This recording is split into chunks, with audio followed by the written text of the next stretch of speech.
Hi dears, welcome back to another video. എല്ലാവരും സുഖമായിട്ടും സേഫായിട്ടും ഇരിക്കുന്നു എന്ന് പ്രതീക്ഷിക്കുന്നു. ഞാനും സുഖമായിട്ടും സേഫായിട്ടും ഇരിക്കുന്നു. അപ്പോൾ എൻ്റെ അടുത്ത് കഴിഞ്ഞ ദിവസങ്ങളിലെ വീഡിയോ ഒക്കെ കണ്ടിട്ട് കുറച്ച് സ്ത്രീകൾ ചോദിച്ചിട്ടുണ്ടായിരുന്നു, ബ്രസ്റ്റിൻ്റെ സൈസ് ഇൻക്രീസ് ചെയ്യുന്ന ഏതെങ്കിലും വർക്കൗട്ട്സുകളൊന്ന് കാണിച്ചു തരുമോ, അതും പ്രത്യേകിച്ച് വീട്ടിലിരുന്ന് ചെയ്യാൻ പാകത്തിലുള്ള വർക്കൗട്ടുകൾ വീഡിയോ കൂടി ഒന്ന് ഉൾപ്പെടുത്താമോ എന്നുള്ളത്. അതുകൊണ്ട് തന്നെ ഞാൻ ഫസ്റ്റിലേ പറയട്ടെ, ബ്രസ്റ്റ് സൈസ് ഇൻക്രീസ് ചെയ്യാൻ വേണ്ടിയിട്ടുള്ള ഒരു വർക്കൗട്ട് ഇല്ല. ബ്രസ്റ്റ് സൈസ് എപ്പോഴും സ്ത്രീകളുടെ ബ്രസ്റ്റ് എന്ന് പറയുന്നത് എപ്പോഴും അത് ഫാറ്റാണ്. കൊഴുപ്പ് കൂടും, ശരീരത്തിൽ അമിതമായിട്ട് കൊഴുപ്പ് കൂടുമ്പോഴാണ് ഈ ബ്രസ്റ്റ് ഇൻക്രീസ് ആവുന്നത്.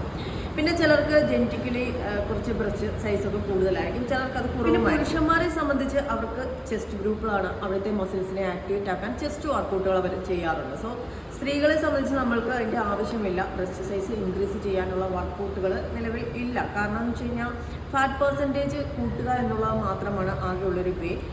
പിന്നെ തൂങ്ങിക്കിടക്കുന്ന സാഗിങ്ങായിട്ടുള്ള ബ്രസ്റ്റുള്ള ആളുകൾക്ക് അത് ടൈറ്റ് ആക്കാൻ വേണ്ടിയിട്ടുള്ള വർക്കൗട്ടുകൾ സൈസ് ഇൻക്രീസ് ചെയ്യാൻ ആഗ്രഹിക്കുന്ന സ്ത്രീകളുണ്ടെന്നുണ്ടെങ്കിൽ നിങ്ങൾ കാലറി സർപ്ലസ് ആയിട്ടുള്ളൊരു ഡയറ്റ് ഫോളോ ചെയ്യുക. എന്താണ് കാലറി സർപ്ലസ് എന്ന് ചോദിച്ചു കഴിഞ്ഞാൽ, ഇപ്പോൾ നിങ്ങൾക്ക് ഒരു ദിവസം സ്ത്രീകളെ സംബന്ധിച്ച് 1700 കലോറിയാണ് നമുക്ക് നമ്മുടെ ഡെയിലിയുള്ള നമ്മുടെ ശരീരത്തിന് ആവശ്യമുള്ള ഫങ്ഷൻസ് ഒക്കെ നടക്കാൻ വേണ്ടിയിട്ടുള്ള കലോറി ആവശ്യമെങ്കിൽ നമ്മൾ അതിന് മുകളിലായിട്ടുള്ള കുറച്ച് കലോറിയും കൂടെ കയറ്റേണ്ടതായിട്ടുണ്ട്. അതായത് നമ്മൾ ഫുഡിലൂടെ കാർബോഹൈഡ്രേറ്റ് അടങ്ങിയ ഫുഡുകൾ കഴിക്കുക. നമ്മുടെ വീട്ടിൽ തന്നെ കിട്ടും, ചോറ്, കിഴങ്ങ് വർഗ്ഗങ്ങൾ, അപ്പം അങ്ങനെയൊക്കെയുള്ള വീട്ടിൽ തന്നെ കിട്ടുന്ന ഹൈ കാലറി ആയിട്ടുള്ള ഫുഡുകൾ നമ്മൾ നമ്മുടെ ഫുഡിൽ ഹെൽത്തി ആയിട്ടുള്ള ഡയറ്റിൽ ഏർപ്പെടുത്തുക. അതുപോലെ തന്നെ പ്രോട്ടീൻസ് അടങ്ങിയ ഫുഡുകൾ, മുട്ട, അതുപോലെ തന്നെ ചിക്കൻ, ഇതൊക്കെ ഏർപ്പെടുത്തുക. സോ അങ്ങനെ ഒരു ഹെൽത്തി ആയിട്ടുള്ള ഒരു ഡയറ്റ് നിങ്ങൾ ഫോളോ ചെയ്യുകയാണെന്നുണ്ടെങ്കിൽ തീർച്ചയായിട്ടും നിങ്ങൾക്ക് ഒരു ഫിറ്റ്നസ് കൈവരിക്കാം. അതിനോടൊപ്പം നിങ്ങൾ വർക്കൗട്ട് ചെയ്യണം കേട്ടോ, അത് സെക്കൻഡറി ആണ്.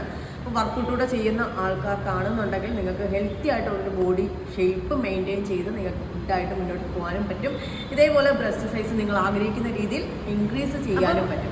ഹൈ കാലറി അടങ്ങിയ ഫുഡുകൾ ഏതൊക്കെയാണെന്ന് ഞാൻ ഒന്നുകൂടി ഒന്ന് സ്പെസിഫൈ ചെയ്ത് നിങ്ങൾക്ക് പറഞ്ഞു തരാം. അതായത് ചോറ്, ഗോതമ്പ്, അതേപോലെ തന്നെ മണ്ണിനടിയിലുള്ള കിഴങ്ങ് വർഗ്ഗങ്ങൾ, അത് ഇപ്പോൾ ചീനി ആയിക്കോട്ടെ, അല്ലെങ്കിൽ മധുരക്കിഴങ്ങ്, അതുപോലെ തന്നെ ഉരുളക്കിഴങ്ങ്, അപ്പം അങ്ങനെയൊക്കെയുള്ള കിഴങ്ങ് വർഗ്ഗങ്ങൾ നിങ്ങൾ നിങ്ങളുടെ ഫുഡിനകത്ത് ഉൾപ്പെടുത്തുക. അതിനോടൊപ്പം തന്നെ നിങ്ങൾ ചക്ക, അതൊക്കെ നല്ല നല്ല ഫുഡുകളാണ് കേട്ടോ. പിന്നെ ഡേറ്റ്സ്, ഏത്തയ്ക്ക, അതേപോലെ മുട്ട കിട്ടുമെങ്കിൽ മുട്ട കഴിക്കുന്നത് നല്ലതാണ്. നമുക്ക് പ്രോട്ടീൻസ് കൂടിയാണ് മുട്ട, ചിക്കൻ, ഇവയൊക്കെ കഴിക്കുകയാണെന്നുണ്ടെങ്കിൽ തീർച്ചയായിട്ടും നിങ്ങൾ ഉദ്ദേശിക്കുന്ന രീതിയിൽ നിങ്ങൾക്കിപ്പോൾ വെയിറ്റൊക്കെ കുറച്ച് കുറഞ്ഞിരിക്കുന്ന ആളുകൾക്കാണെന്നുണ്ടെങ്കിൽ കാർബോഹൈഡ്രേറ്റ് അടങ്ങിയ ഫുഡുകൾ ചെല്ലുന്നതോടെ നിങ്ങൾക്ക് നിങ്ങളുടെ വെയിറ്റ് കൂട്ടാനും ഇത് സഹായകരമായിരിക്കും.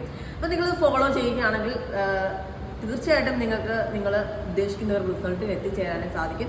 കൂടുതൽ വർക്കൗട്ട് കൂടി നിങ്ങൾ ഹോംലിയെങ്കിലും വർക്കൗട്ട് കൂടി ഫോളോ ചെയ്യുന്ന വ്യക്തികളെ സംബന്ധിച്ച് നിങ്ങൾക്ക് എന്താ പറയുക, ഗുഡ് ഫാറ്റ് ആയിരിക്കും കയറുക, ബാഡായിട്ടുള്ള ഫാറ്റ് കയറത്തുമില്ല. അപ്പോൾ ആ ഒരു രീതിയിൽ ഫിറ്റ്നസ് മെയിൻറ്റെയിൻ ചെയ്ത് കൊണ്ടുപോകാനും നിങ്ങൾക്ക് സാധിക്കും.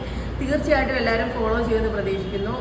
നിങ്ങൾക്ക് വീഡിയോ യൂസ്ഫുൾ ആയെന്ന് പ്രതീക്ഷിക്കുന്നുണ്ടെന്നുണ്ടെങ്കിൽ ലൈക്ക് ചെയ്യുക, ഷെയർ ചെയ്യുക. അടുത്ത സെക്കൻഡിൽ നമുക്ക് പുതിയ വീഡിയോ ആയിട്ട് കണ്ടുമുട്ടാം. ബൈ.